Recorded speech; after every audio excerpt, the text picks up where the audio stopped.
Seguinte, aqui tem uma comparação. A gente fez uma comparação parecida, né? Para as bombas. E aí eu vou repetir aqui o que eu tinha falado lá. Vocês têm que tomar sempre bastante cuidado com essas comparações didáticas, né? Ainda mais essa tão antiga, um livro. Livros de compressores, né? São sempre. A literatura de compressor não é muito extensa, né? Então é um livro antigo aí de 91. E esse daqui são valores médios. Então você vê 90 para 2021. Lá se vão 30 anos, né? Então, muita coisa foi desenvolvida no meio desse caminho aí. Então, sempre consultar os fabricantes, tá? Sobre limite e tudo mais. Aqui, essa tabelinha mostra alguns valores característicos aí, né? Então, ó, compressor alternativo, palheta, parafuso, centrífugo e axial. Um limite de vazão até 250 metros cúbicos por minuto por alternativo, de 2 a 80 por palheta, né? De 10 a 700 por parafuso. Bom, enfim, a gente vê que os alternativos têm uma vazão, enfim, nessa ordem de grandeza, de palheta bem menos, né, pelo próprio princípio de funcionamento dele, de parafuso um pouco maior. E aí, claro, aquilo que eu tinha falado lá atrás, né, depende do diâmetro do dispositivo. O centrífugo, né, a característica das máquinas não rotativas, né, mas dos dispositivos que respeitam lá a equação de Euler, né, são grandes vazões. Então, a gente vê aqui a ordem de grandeza do compressor axial, de 25 mil metros cúbicos por minuto, em contraposição com a ordem de grandeza aqui, né, dos volumétricos. Tá? Aqui a gente vê a ordem de grandeza das pressões, né, são muito grandes, né, então, para os alternativos, e menores para os, né, aí é o contrário, né, os centrífugos, ou os axiais, né, os turbocompressores aqui, né, eles têm uma faixa grande de vazão, mas relativamente pequena de pressão, em contraposição aos volumétricos, que têm uma faixa grande de pressão e relativamente pequena de vazão. É o que a gente viu aqui atrás, né? É o que a gente viu aqui atrás nessa comparação. O P2 sobre o P1 máximo aqui, apesar deles terem uma pressão muito grande, né, o que acontece é que o dispositivo volumétrico ele não tem limite de aumento de pressão, lembra disso, né? Um dispositivo volumétrico, o que diz, o que limita a pressão aqui, na maior parte das vezes, é a linha, né? A linha de descarga. Se ela aguentar, e a própria carcaça do dispositivo.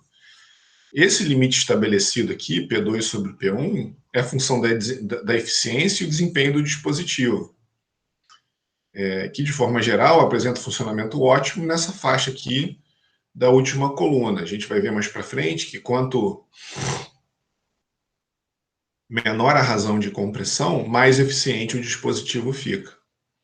Tá? Então, se você começa a colocar uma razão de compressão muito grande, você tem que, por exemplo, fazer uma carcaça grande. Ele pode estar fora da faixa de eficiência dele, se essa razão de pressão for muito grande. Então, essa razão de pressão é uma característica do desempenho do dispositivo, né? Muito mais do que o que ele aguenta comprimir, que é muito grande, né? São compressores que aguentam compressões grandes, né? Os compressores alternativos eles foram preteridos, né, aos rotativos, os turbocompressores, pela crescente demanda por vazão. Então, esses tipos de compressores aqui eles começaram a ganhar muito espaço na indústria, porque os compressores alternativos não fornecem uma vazão muito grande. Segundo o autor dessa tabela aqui, esse limite de 250 metros cúbicos por minuto, que está aqui para o compressor alternativo, só é possível com compressores policilíndricos de grande porte. Então você vê que até esse limite aqui, que é bem inferior, né, ao de um centrífugo, por exemplo, ele não é, segundo o autor, não é vamos dizer assim, um valor normal, né? Então são compressores policilíndricos de grande porte. Então, realmente a faixa de vazão não é muito grande. Os rotativos, né, em comparação aos alternativos, são menores, vibram menos e têm menos componentes mecânicos. São ótimos para baixa vazão e baixa pressão de descarga e usados principalmente em ar comprimido e refrigeração. Se vocês abrirem aí o ar-condicionado, a geladeira de vocês, eventualmente, muito provavelmente, né, o compressor que vai ter lá dentro vai ser um rotativo. Pode não ser parafuso ou palheta, mas eventualmente é um rotativo. Eles são menos barulhentos, né? São mais silenciosos. Os dinâmicos, eles tiveram grande desenvolvimento a partir da Segunda Guerra, né, para turbina de avião. Então, se vocês olharem o esqueminha de uma turbina de avião, não hidráulica, né, uma turbina a gás, vocês vão ver que o primeiro elemento é um compressor. O ar entra, é comprimido, e aí essa mistura de ar comprimido com combustível, né, que aí é injetado na câmara de combustão, você acaba extraindo mais energia, né? E a potência de eixo da turbina, né? Então quando você fala turbina a ar, o único motivo da turbina estar ali, na verdade, é para acionar o compressor, né? Porque o que você quer de uma turbina é que ela gere empuxo para o avião voar, certo? Então, se tem uma turbina ali, ela só está ali para fazer o compressor comprimir o ar e você jogar mais uma mistura de ar combustível maior na câmara de combustão. Tá? Então, o que se chama de turbina a ar, né, que é simulada lá pelo ciclo de Brayton em termodinâmica, o trabalho gerado pela turbina, o trabalho de eixo, né, gerado pela turbina, não vai alimentar nada externo à turbina, certo? Ela está ali e a turbina só alimenta o compressor, mais nada. Então, aquele back work ratio, né, uma razão de trabalho que a turbina realiza é 100%, porque lembra que se você olhar lá no ciclo de Brayton, você vai ver que a turbina pode jogar o trabalho de eixo para fora do ciclo e uma parte do eixo fica no próprio ciclo para fazer o compressor funcionar. No caso de uma turbina a gás de um avião, todo o trabalho volta para o compressor. Tá? Bom, o axial, né, então, que a gente está falando, né, serve para sobrealimentar o motor da turbina a gás e tem pouco uso na indústria. O centrífugo é o compressor mais versátil de todos, porém é muito sensível à variação do processo. Lembra que a gente viu, é a mesma coisa da curva da bomba, né? O que ele está falando aqui é isso. Se a gente fizer uma curva head-vazão aqui, ó, vazão e head, essa curva ela tem uma grande influência do que é está acontecendo com o processo. Né? Ao passo que essa mesma curva, se a gente botar um compressor volumétrico aqui, ela é praticamente vertical. Então, para qualquer... na verdade, ela não é assim, não, ao contrário. Ela é vertical, não horizontal. Porque, praticamente, para qualquer head que você tiver, a vazão não muda muito. Ela muda um pouquinho por algumas questões de ordem prática, né? Por recirculação. Se a vazão for muito pequenininha, a eficiência é baixa, né? Mas, enfim, é praticamente uma curva vertical, porque independente, lembra que a gente viu isso daqui para bomba também, né? Então a questão é essa, né? E ao passo que um compressor, o dinâmico, né? Esses aqui, eles variam muito com o que está acontecendo com o processo. Então isso pode ser uma vantagem ou uma desvantagem. Depende do ponto de vista, né? Então, bom. Então as vantagens dos compressores alternativos, né? O controle de compressão pelo controle da abertura da válvula de admissão. Então, se a válvula de admissão ficar um tempo maior aberta, a compressão vai ser menor, né? Uma operação econômica, são dispositivos baratos. A manutenção é simples, mas é frequente, porque tem muitos componentes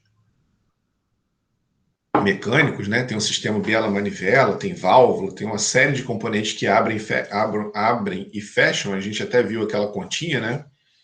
Um compressor a 700 RPM em 1 hora, em um dia, e aí fazendo essa conta, você chega lá no valor de 1 milhão. 100 mil, 1 milhão, né? Certo? Então, ele executa 1 milhão de rotações por dia.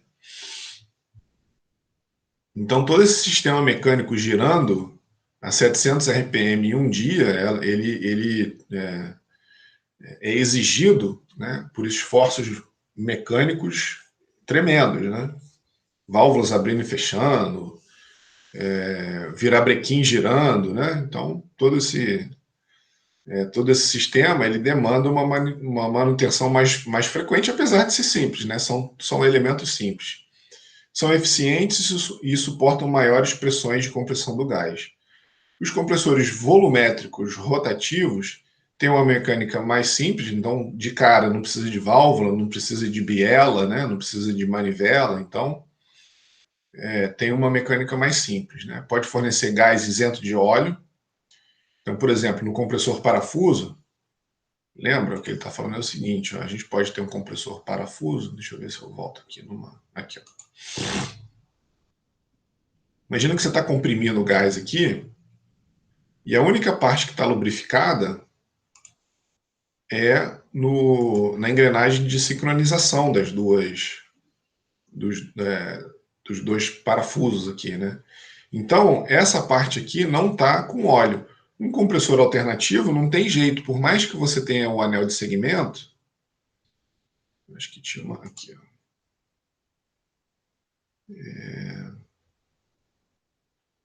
Não,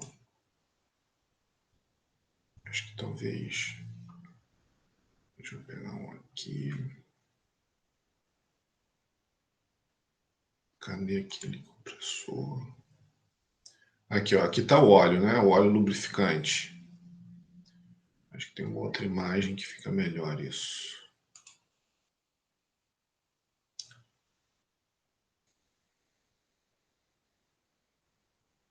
Aqui. Bom, então, por mais que... mas aqui também é o de duplo estágio. Deixa eu sair fora aqui.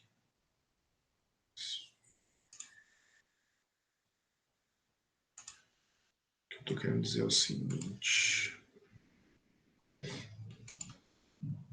Aqui é melhor. Bom, então é o seguinte, ó. Então toda essa parte aqui tem que ser lubrificada a óleo, né? Deixa eu dar um zoom ali. Então toda essa parte aqui móvel do compressor tem que ser lubrificada a óleo. A gente tem os anéis de segmento aqui no pistão que fazem a vedação entre a parte de alta pressão aqui e o espaço entre o pistão e o cilindro que tem que ser lubrificado.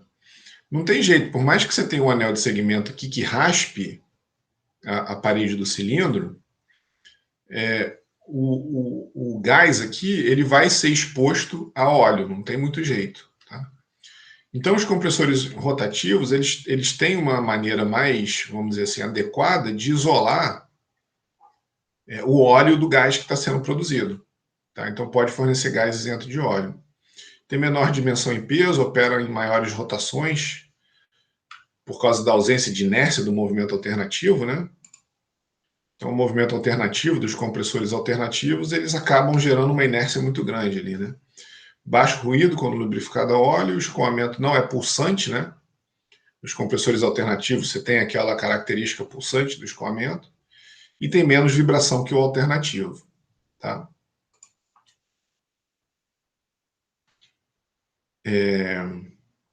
Bom, então o que a gente vai fazer é analisar em diagramas pressão, volume específico, né? Então esse Vzinho aqui é volume específico, é 1 sobre a massa específica. Esse cara aqui, né? O Vzinho é 1 sobre ρ, tá?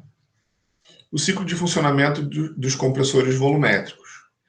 Então tá aqui, né? O que acontece, a gente vai analisar esse ciclo aqui, né? Então você tem a compressão, a expulsão do gás, a admissão.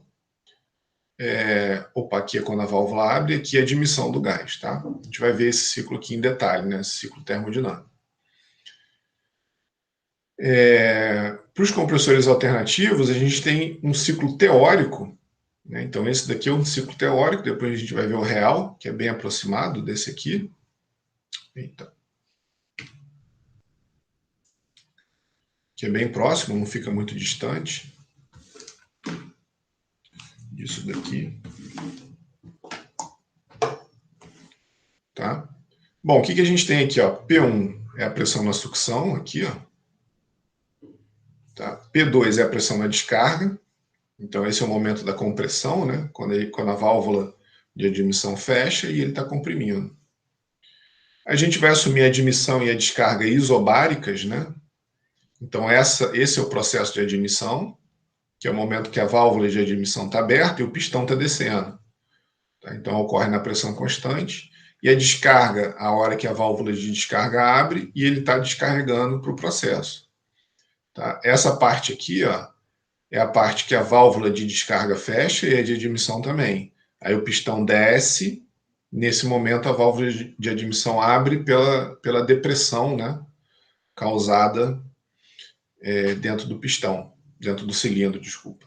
Tá? Então a válvula de admissão abre. Então a etapa de admissão, então isso daqui é a admissão, tá? E essa daqui é a descarga. Aqui está a compressão, né? Compressão do gás. Tá? E aqui é quando o pistão desce, né? Então aqui é a descida do pistão e é o momento aqui que a válvula de admissão abre. Tá? A curva de compressão e expansão dependem das trocas térmicas, a gente vai ver isso. Opa! Dependem das trocas térmicas, que essas trocas térmicas vão dar a relação entre a pressão e o volume e a temperatura. Tá? Então a gente tem uma relação politrópica, né, que vocês lembram lá da termodinâmica, é a mais geral de todas, e a gente vai fazer algumas particulares. A gente vai fazer a isotérmica e a isoentrópica.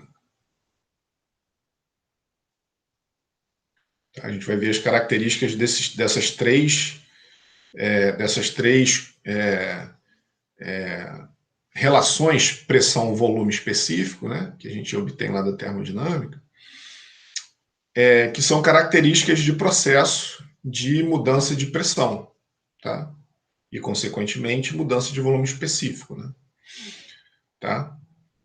Na realidade, a questão é a seguinte, né? O gás ele não passa pelo processo termodinâmico, né? Por esse ciclo termodinâmico, porque aqui, ó, ele vai lá para o processo dele e aqui entra outro gás, né? Ele não volta, ele não fica recirculando dentro do pistão. Eita, dentro do cilindro. Mas da mesma forma que a gente analisa o ciclo de Carnot lá, né, o ciclo de Rankine, uma série de ciclos que a gente faz. Não, é o ciclo de Brayton, né, não de Rankine. O ciclo de Brayton o ciclo de Carnot para um motor ciclo Otto, né, o ciclo de Brayton para um motor do ciclo, para um sistema gás. A gente faz essa hipótese aqui de que o gás ele passa por um ciclo termodinâmico, e isso ajuda a gente numa série de análises aqui do próprio dispositivo, né? Até aquela questão que eu falei para vocês, por exemplo, que manter essa razão de compressão a menor possível aumenta a eficiência do processo. Resfriar o cilindro aumenta a eficiência do processo. Então, todas essas vamos dizer assim, essas questões práticas, né, do que você faz no cilindro, vem de uma análise teórica. Tá? Então, apesar do gás não seguir esse ciclo termodinâmico, ele é muito importante para a gente, inclusive no projeto de compressores. Né? Se vocês olharem compressores refrigerados a água, ou por que os compressores têm muitas aletas no cilindro, é justamente para trocar o máximo de calor possível e o processo ser o mais eficiente possível. Tá? Então, a gente vai ver isso, né, com detalhe. Então, apesar de não ser um ciclo termodinâmico, ele ajuda a gente nos ajuda a obter, vamos dizer assim, questões práticas, né, questões de ordem prática, na hora de fazer um projeto de um dispositivo real. Tá? O ciclo termodinâmico, né, de um compressor rotativo, né, de um palheta ou parafuso, né, o Roots, não tem volume morto. Observa que esse tipo de compressor aqui, o pistão, ele não pode chegar nunca a encostar lá em cima no cabeçote, porque senão eventualmente ele pode ficar batendo ali e danificar. Então tem que existir um certo espacinho entre o ponto morto superior, né? Lembra lá de motor, né? Então você tem uma região, um local aqui que o cilindro está no ponto mais alto. Então nesse momento ele não pode encostar no cabeçote. Então sempre vai ter um volumezinho aqui, ó, que não é aproveitado, tá? Só que no compressor rotativo isso não existe, né? Ele aproveita todo o processo, porque não, quer dizer, o próprio princípio de funcionamento do compressor rotativo faz com que seja possível ou faz com que não haja uma região desocupada, vamos dizer assim, né? Então não tem volume morto num dispositivo desse. A relação de opa.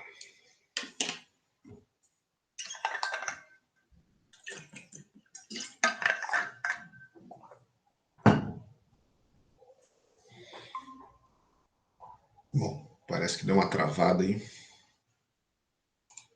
Pelo menos aqui para mim. Bom, então, um compressor rotativo, ele segue mais ou menos esse ciclo aqui, ó. Ele comprime, né, um processo de compressão ao longo do processo, né, aqueles dispositivos que o volume vai diminuindo, certo?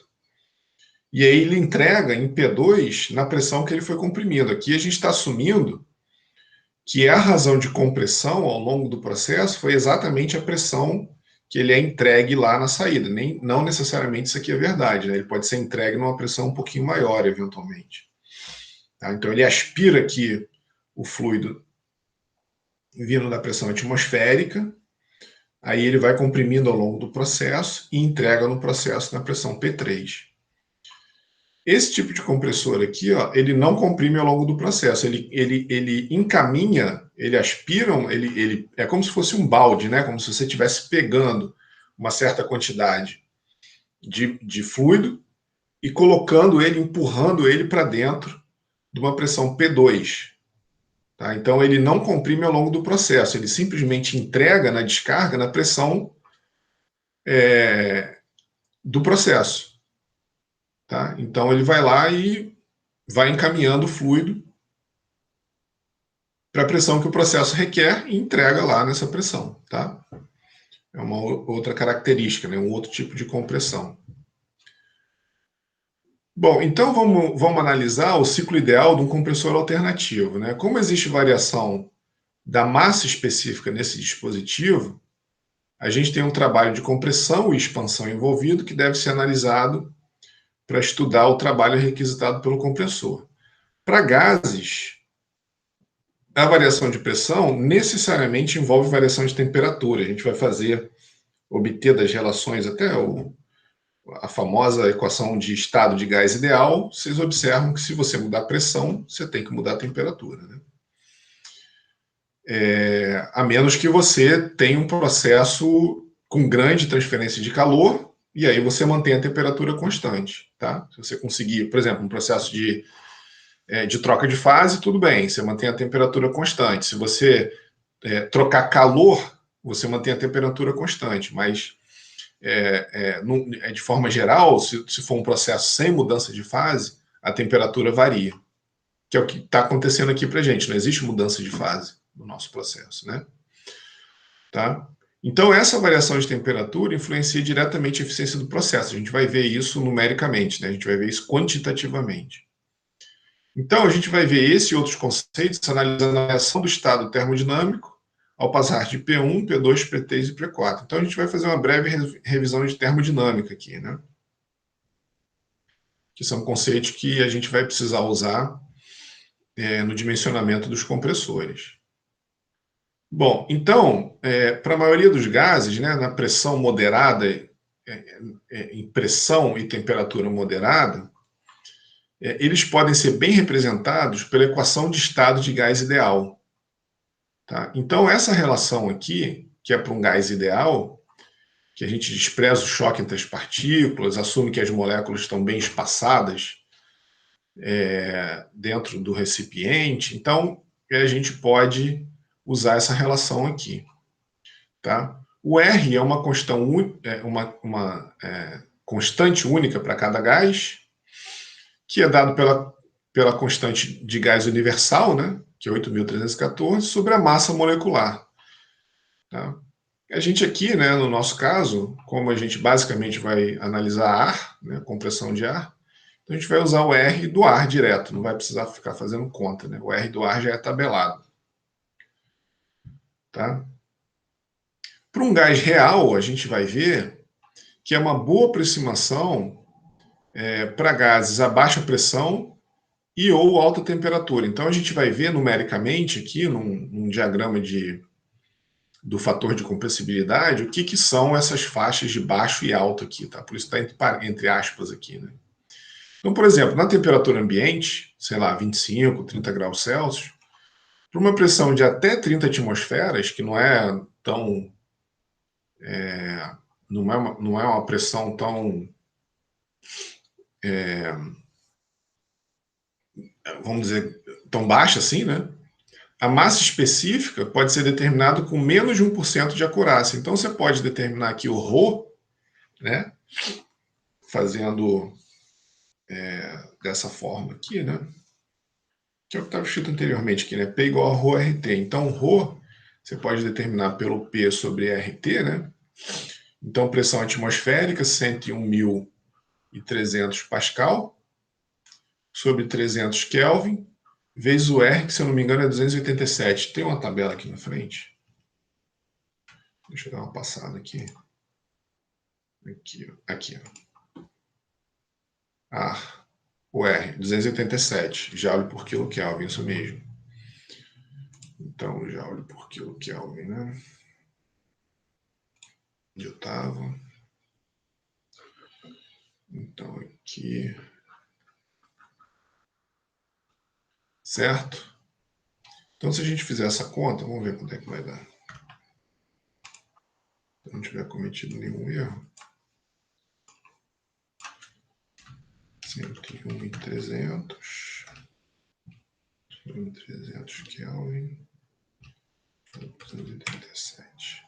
1,19, tá vendo? É mais ou menos a massa específica do ar na pressão atmosférica. 1,23, né? Normalmente a gente obtém esse valor. Vamos ver se a gente botar ali 25, mais... vamos botar um pouquinho abaixo aqui. 20 mais 303. Botar 290. Vamos ver se é isso. 101.300 sobre 290 sobre 287. 1,21. É porque, na verdade, é a massa específica do ar a 20 graus Celsius, né? Tá? Certo? Então, essa maneira aqui é uma maneira muito conveniente de determinar a massa específica do ar, que é isso mesmo. Se você medir a massa específica do ar, vai dar 1,21. Então, os gases, né, na pressão atmosférica, na temperatura ambiente e aproximadamente até 30 vezes a pressão atmosférica, né, 30 atm, a massa específica pode ser determinada dessa maneira. Por exemplo, se você quiser saber, aí de novo, né? Aí, se quiser saber a massa específica do ar a 10 graus Celsius, né? 283. 101.300 sobre 283 sobre 287. 1,24, tá? Ou a 60 graus Celsius, né? 60 mais 273. 333. 101.300 sobre 333 sobre 287. 1. Né? Então, a 60 graus Celsius, a massa específica do ar é aproximadamente 1,06 kg por metro cúbico. Tá? Então, dá para determinar a massa específica na pressão atmosférica para diferentes temperaturas. Tá?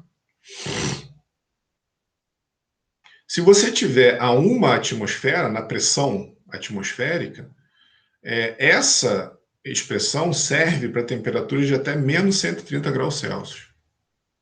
Tá? Certo? Se a gente quiser altas pressões, né, acima de 30 atmosferas na temperatura ambiente, ou baixíssimas temperaturas abaixo de 130 graus Celsius na pressão atmosférica, a gente deve levar em conta o fator de compressibilidade Z. Então, o Z, ele é o PV sobre RT. O que acontece se a gente puder usar a equação de estado de gás ideal? O Z é igual a 1. Né? Então, PV igual a ZRT. Se o Z for 1, você pode aproximar o gás que você está analisando pela equação de estado de gás ideal, né? A relação PV igual a RT pela equação de estado de gás ideal. Tá? Uma curva do fator de compressibilidade para o nitrogênio é apresentada aqui. Ó. Olha só, aqui é o fator de compressibilidade, né? PV sobre RT.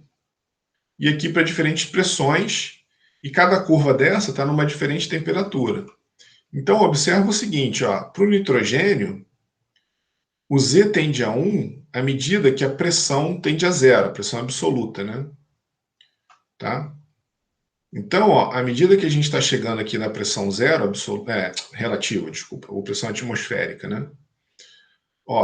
Todas as curvas aqui, elas tendem a 1, tá certo? Então, aquilo que a gente estava falando, né? Na temperatura, na pressão atmosférica, a gente precisa ter uma temperatura muito baixa para o fator de compressibilidade, isso que ele estava mostrando aqui, o 130 graus, né? O menos 130.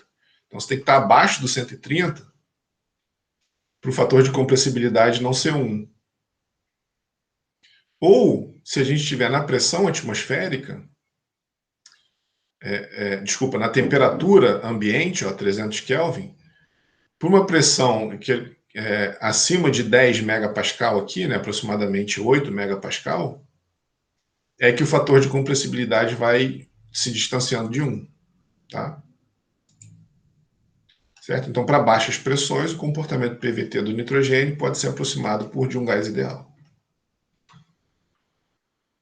E para a temperatura ambiente, é o que eu acabei de falar, né? Pressão até da ordem de 10 megapascal. Como 78% do ar é feito de nitrogênio, a gente pode usar a aproximação de gás ideal até aproximadamente essa pressão, né, na temperatura ambiente. Tá? Então, baixa temperatura, que eu falei.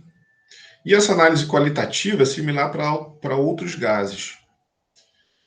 E aí, para avaliar todas em uma mesma base quantitativa, a gente usa o que se chama de propriedades reduzidas. O que é propriedades reduzidas? A gente divide a pressão pela pressão crítica, lembra lá do ponto crítico, né? O líquido passa para vapor sem ebulição, nunca coexistem duas fases, né? Se a gente tem a curva pressão-volume específico, a gente tem uma região aqui de mistura bifásica. Acima desse ponto aqui de pressão, elas nunca coexistem, né? Líquido e vapor nunca coexistem. Então ela passa de líquido para vapor sem a ebulição, nunca existe duas fases. Tá? E a temperatura, e aqui é o que ele está chamando de PR, né? Desculpa, o PC, o ponto crítico, pressão crítica, e aqui associado a essa pressão crítica tem uma temperatura crítica. Então, se a gente fizer uma pressão dividida pela pressão crítica e temperatura pela temperatura crítica, a gente tem o que ele chama de TR e PR. Se a gente pegar isso para diversas substâncias e traçar um gráfico da pressão reduzida contra o fator de compressibilidade e para cada curva fizer a temperatura reduzida, todas elas caem mais ou menos, todas as substâncias caem mais ou menos nessa mesma forma que a gente obteve aqui, para o nitrogênio, por exemplo. Tá vendo? Mas aqui para o nitrogênio, a gente fez pressão e o fator de compressibilidade é a temperatura em Kelvin, né? Temperatura absoluta. Aqui a temperatura, então aqui é 2 vezes a temperatura crítica, 1 vez e meia a temperatura crítica, tá vendo? E aqui é na pressão crítica, e aqui maior que a pressão crítica, e aqui menor que a pressão crítica. Tá? Então, esse diagrama ajuda a analisar se a hipótese de gás ideal é válida para qualquer gás, né? Então, é só a gente pegar a pressão crítica do gás, dividir a pressão que você está analisando pressão crítica e a temperatura pela temperatura crítica. Por exemplo, se você tiver lá em 0,1 da pressão crítica e eventualmente até até uma vez e meia a temperatura crítica, o Z é 1. Então você pode usar a equação de estado de gás ideal, tá? Então, para pressões muito abaixo da crítica, a aproximação de gás ideal pode ser usada para qualquer temperatura. Então, o que ele está mostrando aqui, ó, por exemplo, muito abaixo, vamos chamar uma região, sei lá, até 90%, né? Então, se você quiser um fator de compressibilidade que seja 90%, ou seja, que a sua aproximação de gás ideal seja ou 95%, vamos usar aqui, ó.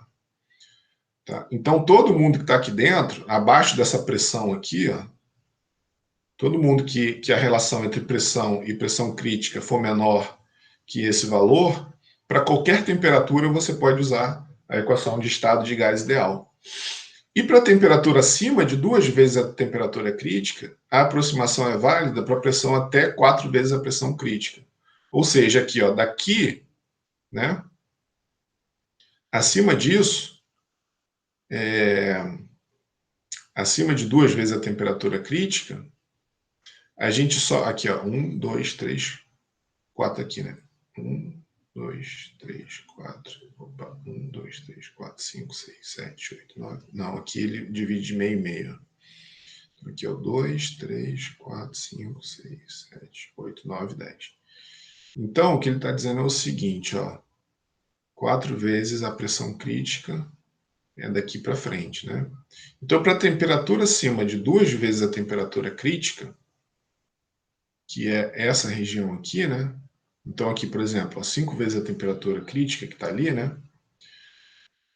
A aproximação é válida até 4 vezes a pressão crítica, tá? Então, a gente só consegue fazer a aproximação de gás ideal para a temperatura acima dessa temperatura aqui, ó, 2 vezes a temperatura crítica, até essa pressão, tá? Até essa região aqui. E quando T for menor que 2 vezes a temperatura crítica, pressões e pressões moderadas, estamos na região de vapor superaquecido, e aí tem que usar a tabela termodinâmica. É essa região aqui, ó. Tá vendo? O Z está se afastando bastante. O Z está se afastando bastante do 1 aqui, ó.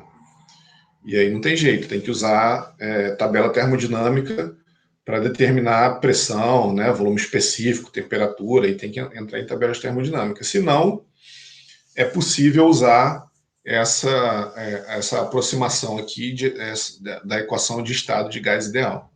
Tá? Certo, então, essa é a questão, relembrando aí, né, o fator de compressibilidade. A gente vai usar outras aproximações de gás ideal, que é o calor específico a volume constante, que é definido, lembra lá, né, que o calor específico ele é quanto de calor que é necessário para elevar de tantos graus Celsius uma massa de tantos gramas da substância. Se isso for feito a volume constante, esse calor é a energia interna. Então, CV, calor específico a volume constante, é dU dt, a volume constante. Ou dU é CV dt. Aqui a gente trocou a derivada parcial, porque essa propriedade, ela basicamente depende da temperatura. Ela é muito fortemente influenciada pela temperatura e pouco pela pressão. Então, a gente pode transformar essa derivada parcial numa derivada total, tá? Porque, de forma geral, o CV é um CV de tempo. Então, variações de U e T estão relacionadas pela variação da... você consegue associar a variação de U a uma variação da temperatura se você sabe o calor específico ao volume constante. Tá? Isso é muito conveniente, isso foi usado lá em transferência de calor, na hora de escrever a equação da condução de calor, né? Vocês partiram da primeira lei da termodinâmica, apareceu um termo de energia interna, e aí esse termo foi substituído pelo calor específico vezes a variação de temperatura. Tá? certo? Então, é uma definição da termodinâmica, né? A variação da energia interna é o calor específico vezes a variação de temperatura. A entalpia de qualquer substância é definida por U mais PV, né? Ou U mais P sobre ρ. Para um gás ideal, P sobre ρ é RT, então a entalpia em função da temperatura é o U em função da temperatura mais RT. É uma outra forma de escrever a entalpia se você estiver lidando com um gás ideal. Tá? O calor específico, a pressão constante, é definido por dH/dt, né? Então dH é Cp/dt. Então, como a entalpia é uma função da temperatura, o Cp também é uma função da temperatura. Tá? Certo? Que de fato aqui, ó, o que se mostra nessa tabela é a energia interna, só para justificar nessa questão da energia interna ser uma propriedade muito mais dependente da temperatura do que da pressão. Olha só como é que a energia interna varia para pressões de 10 até 1000 kPa, quase não variou, tá vendo? De 2.661 para 2.621, para uma variação de 2 ordens de grandeza de pressão. Mas olha como é que ela varia quando você mantém a pressão constante e muda a temperatura. Ó. Dobrou, né? Tá? E isso vale para várias temperaturas e várias pressões. Então aqui é só para justificar experimentalmente, né? Aqui são medidas experimentais de energia interna para o vapor de água, mostrando que a energia interna, de fato, ela é uma função muito mais da temperatura do que da pressão. Por isso que, inclusive, a gente consegue substituir esse derronde aqui, né, essa derivada parcial, por uma derivada total. Tá? E isso faz com que a entalpia também seja uma função da temperatura.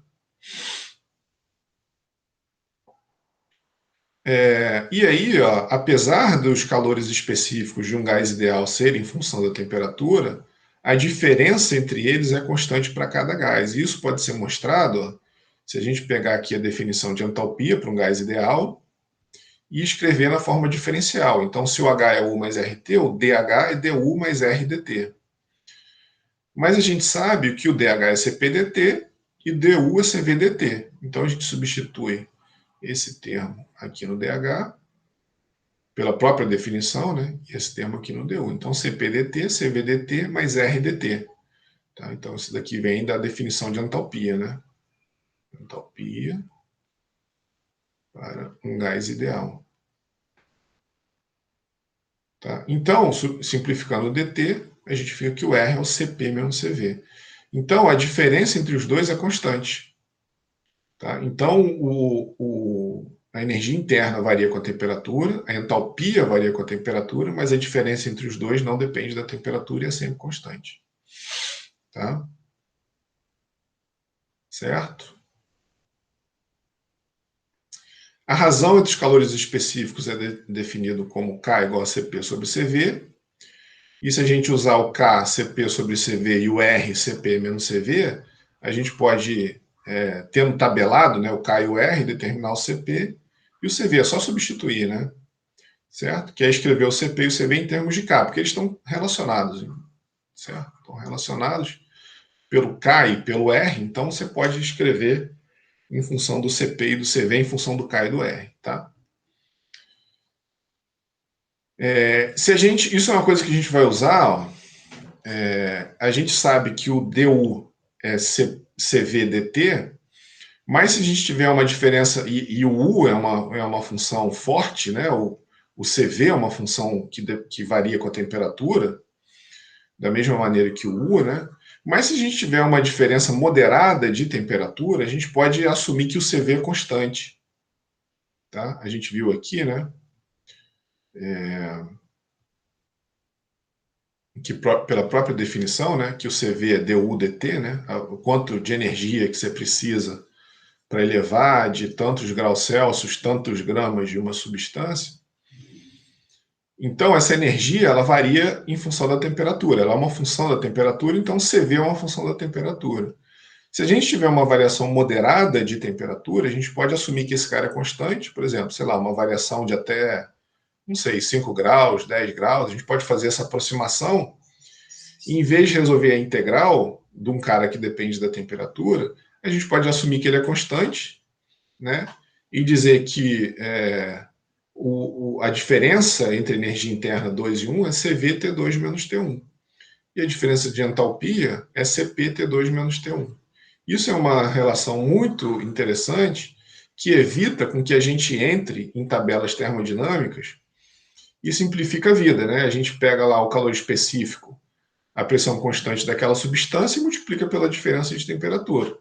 Pega lá o calor específico ao volume constante e divide e multiplica pela diferença de temperatura. A gente tem a diferença de entalpia ou a diferença de energia interna. Então, se você cair num problema que tenha variação de entalpia, variação de energia interna, eventualmente essa aproximação aqui pode ser muito conveniente para evitar de ficar olhando em tabela, né?